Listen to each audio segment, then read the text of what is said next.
Mass മോട്ടോഴ്സിൽ നിന്നാണ്. നമ്മുടെ Honda Activa 60 ആണ് ഫ്യൂൽ ഇഞ്ചക്ഷനുള്ള മോഡൽ.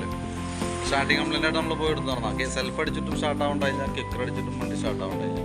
അതിൻ്റെ കംപ്ലൈൻറ്റ് എന്താണെന്ന് വെച്ചാൽ ബാറ്ററിയുടെയാണ് കംപ്ലൈൻറ്റ് കേട്ടോ. ഇത് ഞാനൊരു ബാറ്ററി പുതിയ ബാറ്ററി വെച്ചിട്ട് ആമറോണിൻ്റെ പുതിയ ബാറ്ററിയാണത്.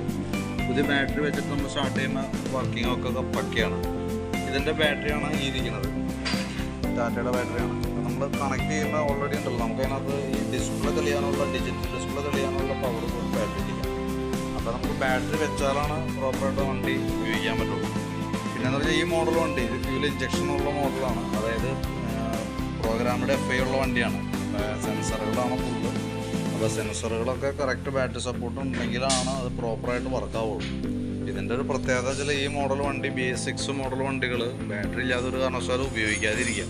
കാരണം എന്ന് വെച്ച് കഴിഞ്ഞാൽ എവിടെയെങ്കിലും ഈ വോൾട്ട് കറക്റ്റ് മാച്ചായി കിട്ടാണ്ട് വരുമ്പോൾ കംപ്ലയിൻസ് വരാനുള്ള സെൻസറുകളൊക്കെ കംപ്ലയിൻസ് വരാനുള്ള സാധ്യത വളരെ കൂടുതലാണ്. അപ്പോൾ വളരെ നമ്മൾ മറ്റുള്ള വണ്ടികൾ ഉപയോഗിക്കുന്നവരെ വളരെ സിമ്പിളായിട്ട് നമുക്ക് വിചാരിക്കരുത്. ചിലപ്പോൾ നമുക്ക് കിട്ടാൻ പോകുന്ന പണി വലിയ പണിയായിരിക്കും. കാരണം വെച്ചാൽ ഫ്യൂൽ പമ്പിനോ അല്ലെങ്കിൽ ഇഞ്ചക്ടറോ പമ്പോ, മെയിനായിട്ട് പമ്പൊക്കെയാണ് കംപ്ലയിൻറ്റ് വരാം. പമ്പ് കംപ്ലയിൻറ്റ് വന്നു കഴിഞ്ഞാൽ 14,000 രൂപ മുകളിലടുത്ത് നമുക്ക് റേറ്റ് ഉണ്ട്. ബാറ്ററിക്ക് ആകെ 1,500 താഴെയൊക്കെ ബാറ്ററി കിട്ടും.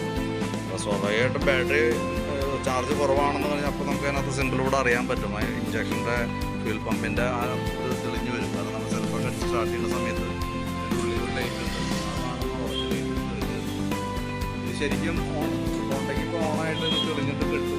അതെന്ന് പറയുമ്പോൾ ചെറിയൊരു വേരിയേഷൻ വന്നാൽ പോലും അതേപോലെ ആ ലൈറ്റിൽ തെളിഞ്ഞു. അപ്പോഴേ ബാറ്ററി കാര്യങ്ങളൊക്കെ ഒന്ന് ചെക്ക് ചെയ്യുക, നോക്കേണ്ട അത്യാവശ്യമാണ്.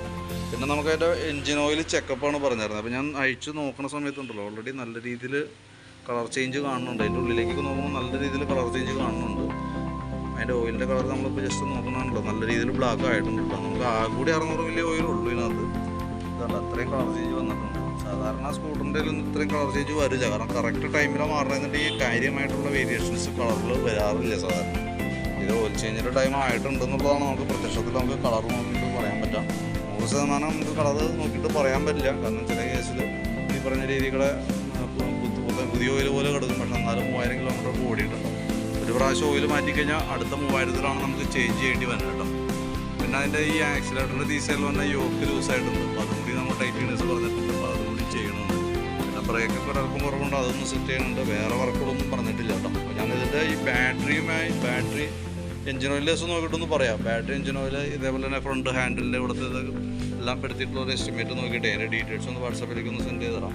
അപ്പോൾ നോക്കിയിട്ടൊന്ന് റിപ്ലൈ ഇടാം കേട്ടോ. കാരണം അതനുസരിച്ചിട്ട് വേണം നമുക്ക് വർക്ക് കംപ്ലീറ്റ് ചെയ്യാനായിട്ട്. ഓക്കെ.